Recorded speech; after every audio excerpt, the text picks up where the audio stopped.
They sailed to the region of the Gerasenes, which is across the lake from Galilee. When Jesus stepped ashore, he was met by a demon-possessed man from the town.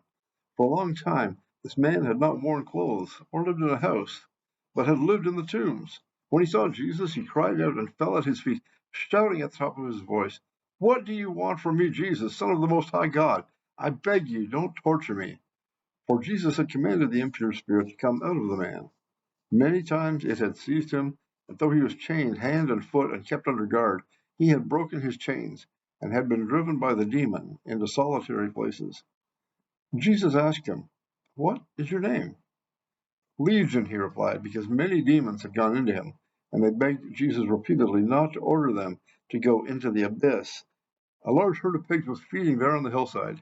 The demons begged Jesus to let them go into the pigs, and he gave them permission. When the demons came out of the man, they went into the pigs, and the herd rushed down the steep bank into the lake and was drowned. When those tending the pigs saw what had happened, they ran off and reported this in the town and countryside, and the people went out to see what had happened.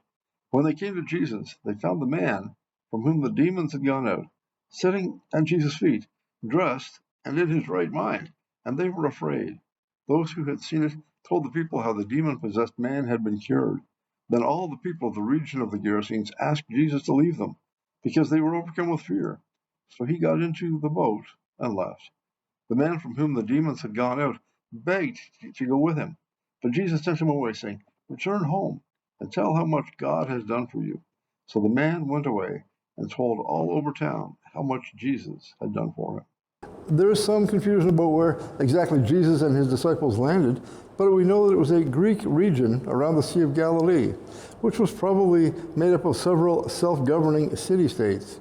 These people were really proud to be self-sufficient, independent Greeks. This man came from one of these cities. He had a people and a heritage. He had family probably.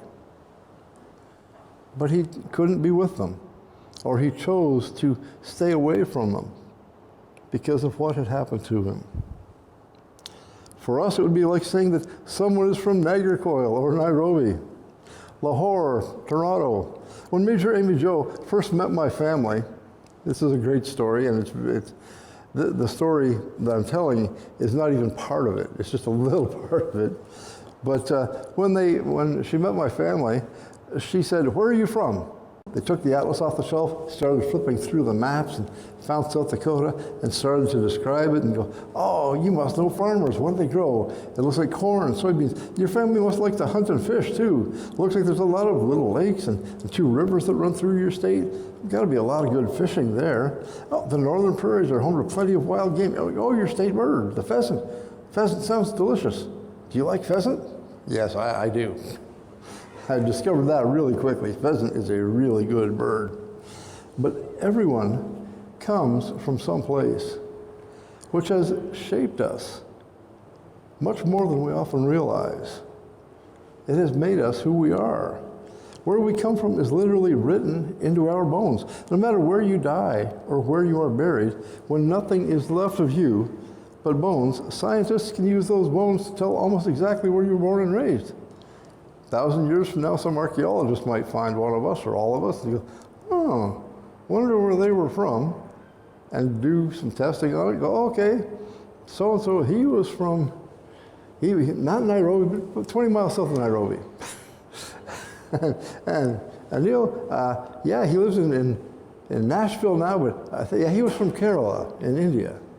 And they can pick and find out where we were from.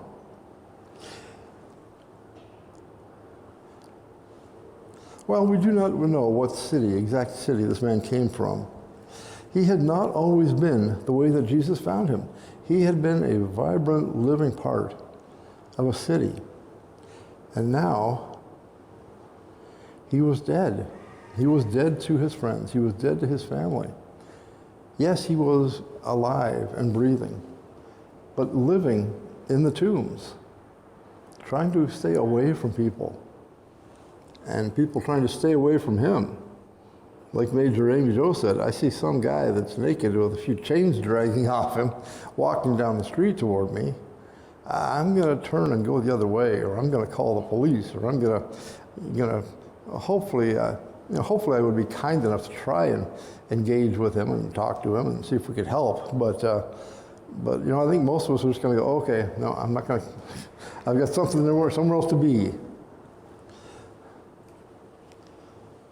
But the labels he had,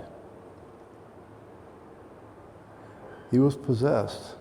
He was frightening to people. Living in the tombs, naked, he was probably filthy, probably smelled bad. Scarred talks about him hurting himself in some of the versions. Cursed.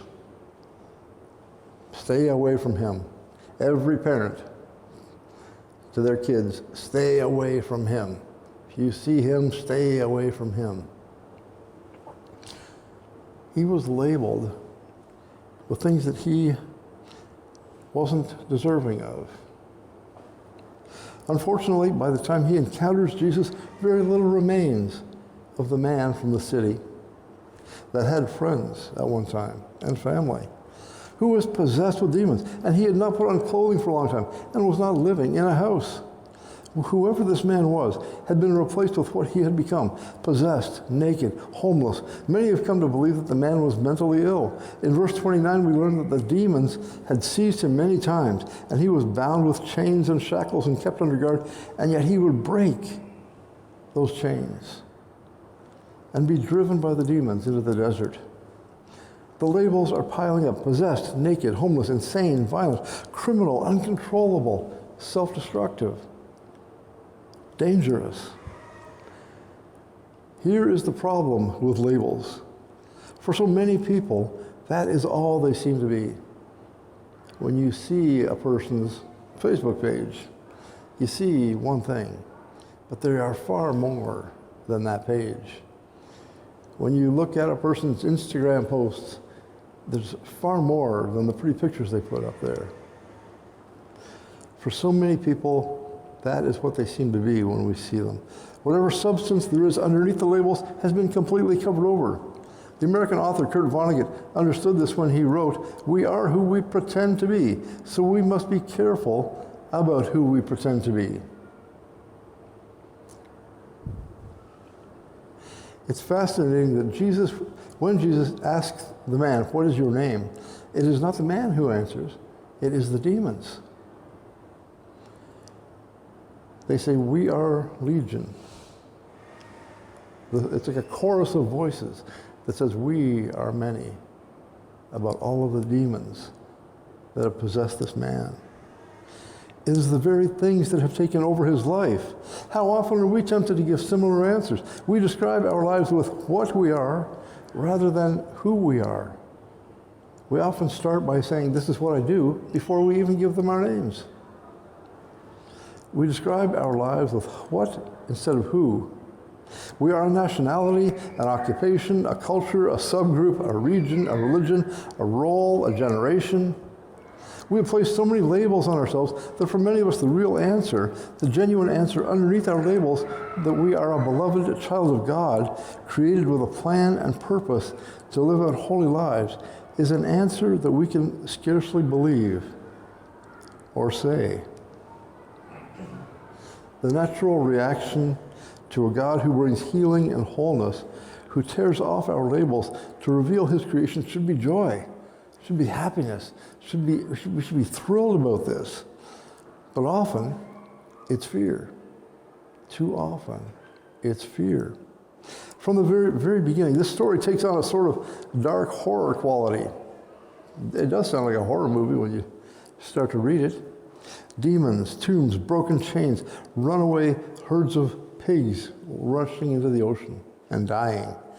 Yet the truly frightening aspect of the story is how nearly everyone in the story pushes away Jesus. The man pushes away Jesus, or tries to, but Jesus still reaches out and wants to know his name. The Message Bible in verse 37 says it like this: "Later, a great many people from the Gerasene countryside got together and asked Jesus to leave. Too much change, too fast, and they were scared." Despite the fact that they had seen a miracle, they were scared. They were overwhelmed by this. Ironically, it's not the demons that drive Jesus away. It's our own fear. Jesus has power and dominion over demons. It would not have mattered if it was a single demon, a legion like this one, or a countless millions of demons that tormented the man. Demons are no match for the power of Jesus. Evil cannot win. Throughout chapter 8, Luke juxtaposes stories about the power of Jesus with stories about our freedom to follow and abide with him, with Jesus. This chapter begins with the parable of the sower, where the quality of the soil determines the quantity of the crop.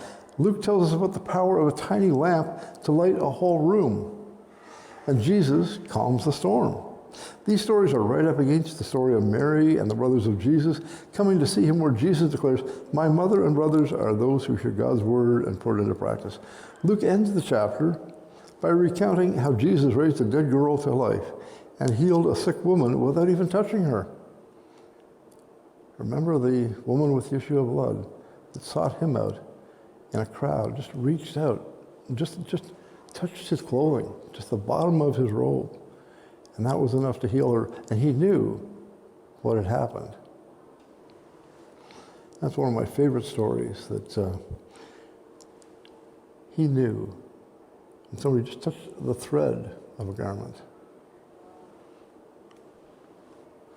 The point of this whole chapter seems to be the matchless power of Jesus to bring life, healing, hope, and wholeness on the one hand, while on the other hand, the one limitation to that power being our willingness to be the good soil, to put the word into practice and to push aside our own fears. It's us that holds us back from everything Jesus has for us. It's us that holds us back from a relationship, from blessings, from a life without fear. But so often we cave into that fear because we don't acknowledge God's power. Whatever is tormenting you today, Jesus has the power to change it. Jesus can transform our fear into courage. He can transform our doubts into certainty.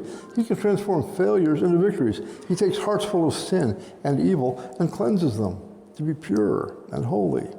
Jesus has the power to do all of that, but he refuses to remain where he is not welcomed and wanted.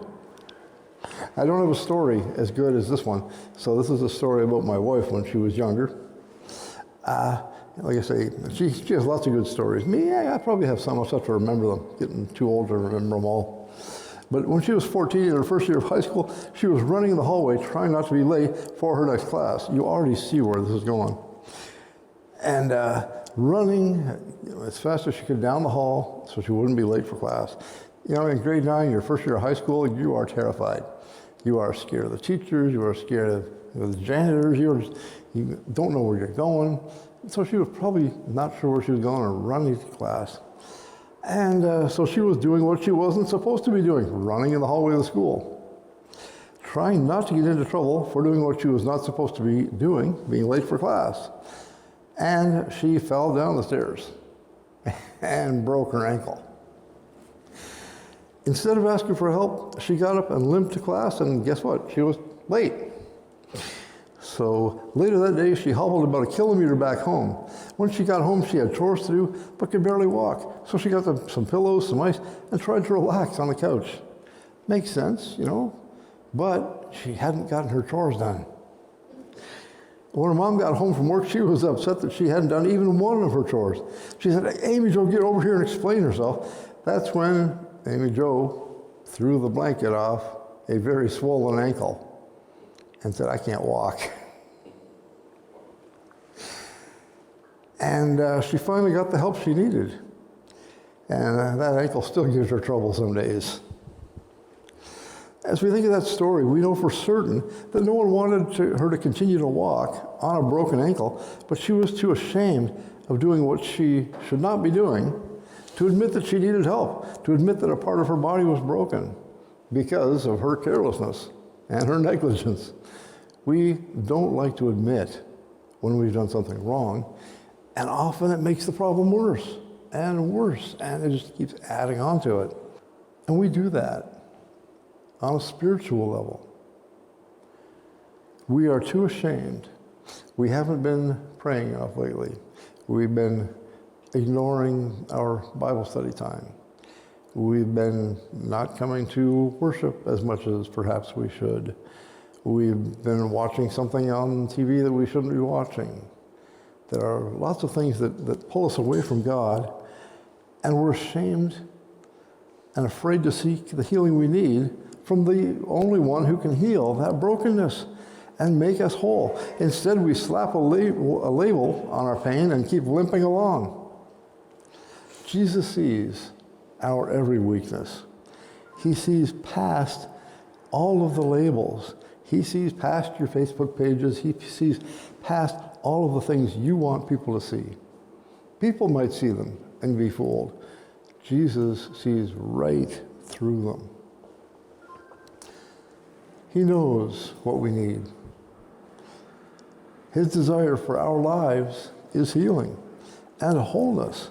Like the man in this story, he wants to restore us so that we might be his ambassadors in the world. We can proclaim boldly, not just that he knows my name, but that my chains are gone. I've been set free. And it's been interesting as we do this study on nameless people in the Bible, how many of them go after they've been saved, after they've been healed, and tell others, because they know what Jesus has for them. And we know what he has for us. We just have to give it up to him and let him heal us and save us and break those chains, those things that hold us back.